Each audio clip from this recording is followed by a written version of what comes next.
লোকটি বাতি বন্ধ করে দিল এবং দ্রুত টেবিলের ওপর থাকা মূর্তিটা সরিয়ে ফেলল।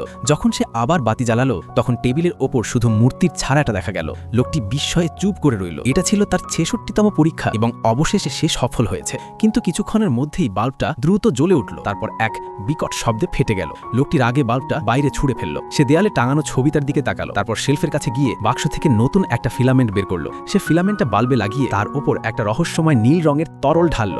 অল্প সময়ের মধ্যেই বাল্বটা তৈরি হয়ে গেল, কিন্তু এবার তার রং হলুদ থেকে ধীরে ধীরে বদলে অদ্ভুত নীল হয়ে গেল। লোকটি যখন মেশিনটা বন্ধ করতে যাচ্ছিল ঠিক তখনই বাল্বের উপরে একটা হাত দেখা গেল। এটা দেখে সে ভয় পেয়ে গেল। হাতটা আলোর দিকে বাড়তে থাকলো, কিন্তু কিছুক্ষণের মধ্যেই অন্ধকারে মিলিয়ে গেল। নিজেকে শান্ত করার জন্য লোকটি বাল্বটা ধীরে ধীরে সামনে বাড়ালো। আলোর কাছে আসতে একজন শ্রমিকের ছায়া দেখা গেল।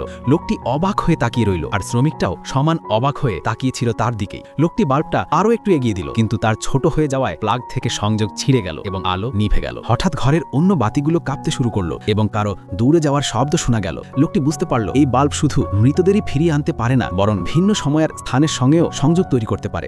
দেয়ালের ছবিটার দিকে তাকিয়ে কিছু একটা মনে পড়ল তার। সে সাথে সাথে হার্ডওয়্যারের দোকানে গিয়ে কিছু জিনিস কিনল। এক রাতের পরিশ্রমে সে তৈরি করলো নতুন একটা মেশিন। পরের দিন সেটি নিয়ে গেল বহু বছর ধরে বন্ধ থাকা পুরনো এক প্রাসাদে। হাতে টর্চ নিয়ে সে সাবধানে ভেতরে ঢুকলো। চারপাশে এলোমেলোভাবে ছড়িয়ে ছিল পুরনো জিনিসপত্র। হঠাৎ সে দেখলো মেঝেকে পড়ে থাকা একটা বই নিজে থেকেই উল্টাচ্ছে।